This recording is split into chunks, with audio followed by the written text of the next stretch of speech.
The calculus instructor intended to make the custodian the butt of a joke in front of the entire class. But when the quiet man approached the whiteboard and dismantled the equation with a mastery no one predicted, it didn't just hush the room. It fundamentally altered how the whole school perceived him. It was fourth period on a Thursday at Crestview High in Akron, Ohio, the sort of afternoon where eyes drift to the clock far more often than the chalkboard. Mr. Garrison, the calculus instructor, was known for a tongue as sharp as a whip and a patience that wore thin instantly. He was endured rather than liked. The classroom felt arid, the whiteboard cluttered with symbols, the air carrying the faint scent of dry erase chemicals and rubber soles. Phones were hidden away, students feigning focus while their minds wandered, until a sudden shift occurred, changing the pressure in the room like a storm front rolling in. As Garrison slashed another derivative onto the surface, a rhythmic squeak drifted in from the corridor. The custodian was outside, moving his mop with a hypnotic, steady cadence. Garrison froze, smirked at the doorway, and decided to perform. He pointed outward. "Well, look who it is, Mr. Graves. Tell me, do you think you can crack this one?" He rapped the board with his marker, a game show host challenging an amateur. A ripple of laughter bubbled up, nervous, shifting laughter, the kind that stems from uncertainty. Garrison grinned. "Come on, Elias. You always look like you're deep in thought." Elias Graves, the 52-year-old custodian, stood framed in the doorway, gripping his mop, wearing the same faded navy uniform he always wore. Graves stitched over the pocket. He didn't flinch. He simply gazed into the room, then slowly stepped across the threshold, leaning his mop against the wall. Postures straightened, some expected a retort, others a retreat. Instead, Elias walked to the front. "Do you mind?" he asked softly, gesturing to the problem. Garrison arched a brow. "Be my guest." Phones emerged from pockets. A whisper asked, "Is he serious?" But no one intervened.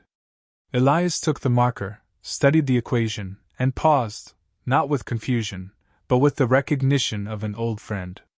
He narrowed his eyes, then began to write. No flair, just fluid, deliberate efficiency. Line after line appeared. The silence in the room became heavy, absolute. The only audio was the squeak of the marker and a chair shifting. Garrison folded his arms, jaw tight. Elias narrated the steps, his voice a low rumble of patience. "See, this is a chain rule scenario, but you have to spot the inner function first, isolate that, and the rest clears up."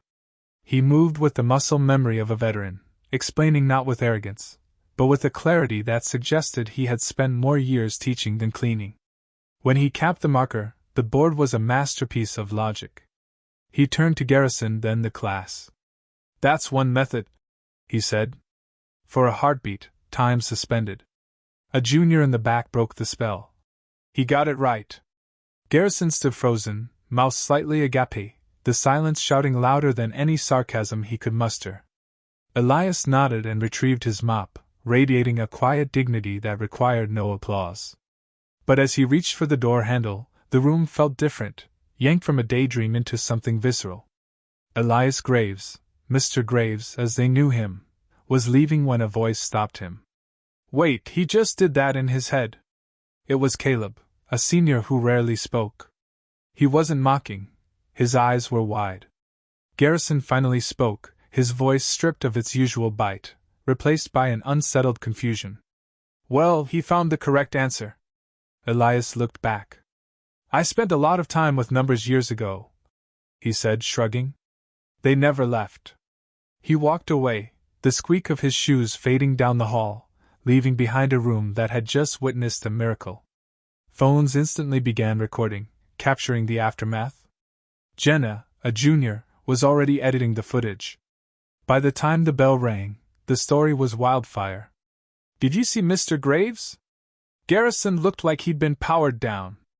By lunch, the video was circulating on TikTok and Instagram, shaky footage of Elias's hand moving, a whisper of, "Yo, he's solving it," and a caption declaring the janitor had outsmarted the teacher. In the faculty lounge, the buzz was identical. "You're saying he solved the derivative chain problem mentally?" asked Mrs. Harper, the physics teacher, sandwich forgotten midair. He did, muttered Mr. Reeves, the English teacher. No notes. Just pure instinct. Garrison sat in the corner, staring at papers he wasn't reading. Principal Dawson spoke up. He's been here 6 years. No one mentioned an academic past. Nobody knew him. He was the man who kept the lights on and the floors shining, invisible until now. In the hallway, students gathered near the maintenance closet, not for supplies but for him. A 12-year-old with a geometry book asked, "Do you tutor, Mr. Graves?"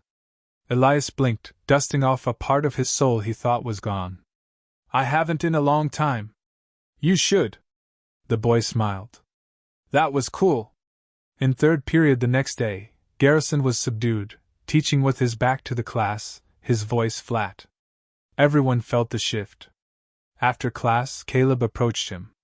"Mr. Garrison, that method Mr. Graves used, it's the same one you showed us, but he explained it better." Garrison said nothing. What truly stunned them, however, was not the math, but the story that surfaced. Elias Graves had never sought the spotlight. Attention made him feel off-kilter. But as curiosity grew, Principal Dawson called him to the office. Elias entered, removing his cap, smelling faintly of cleaning solution. Dawson leaned in.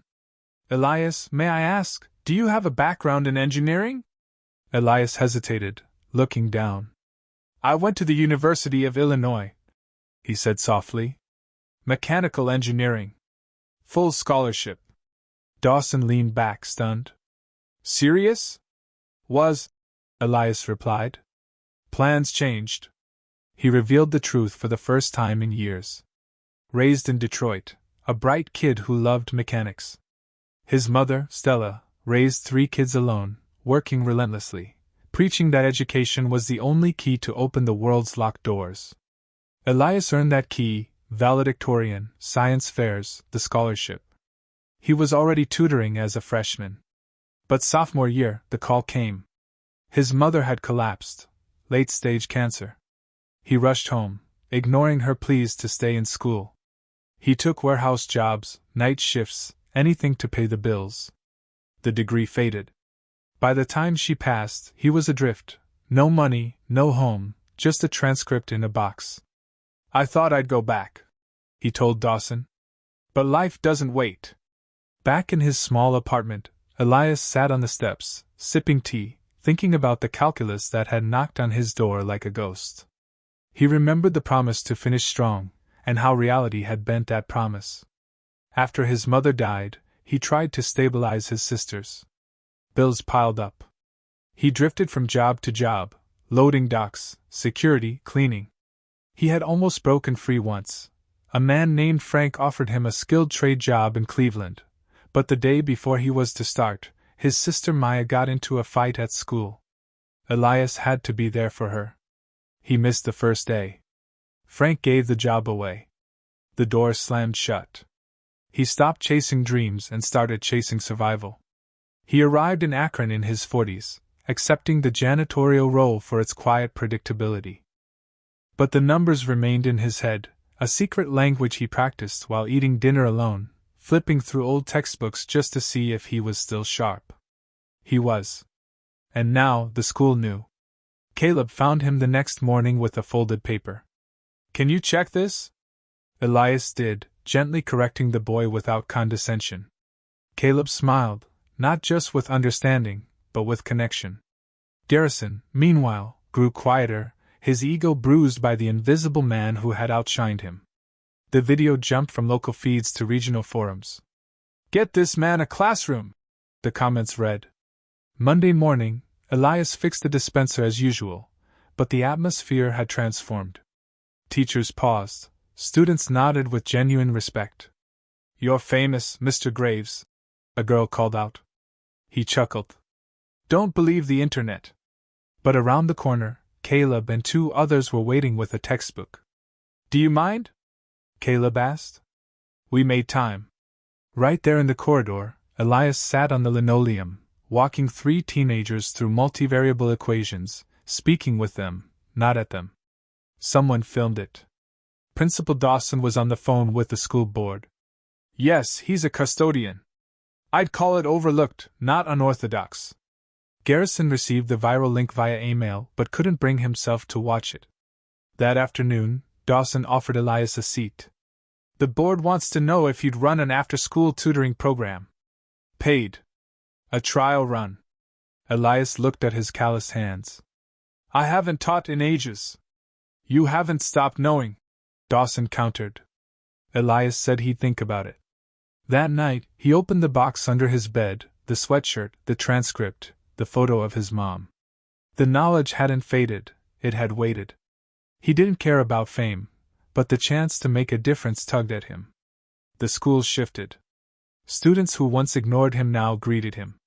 The Graves sessions began in the library. Notebooks open, heads bent, listening to Elias explain concepts with crystal clarity. Teachers like Mrs. Harper stopped by to watch.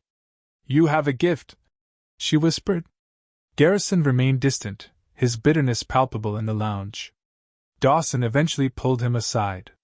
I know it stings, the principal said. But he didn't embarrass you, he inspired them.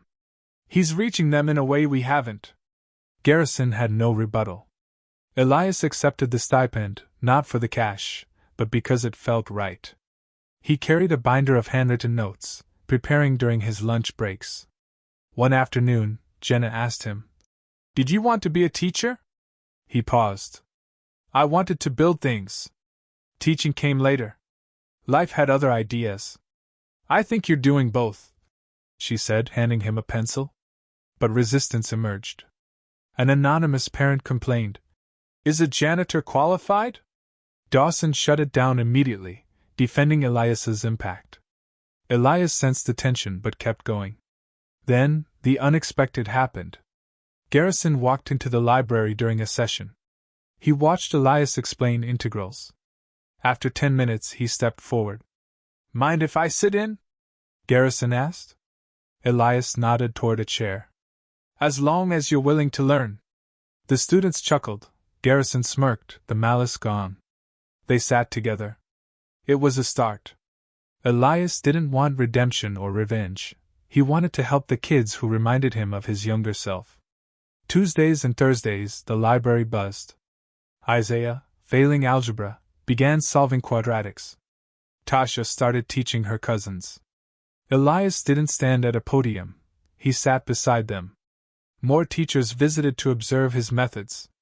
Even Garrison began to contribute, offering encouragement, his sharp edges softening. I used to think this job gave me power, Garrison admitted to Elias one evening. You reminded me it's about showing up. Elias nodded. We all lose our way. A month later, Dawson proposed making the sessions an official elective. We have to jump through hoops, but if you're willing. Elias shook his head gently. I don't need the title.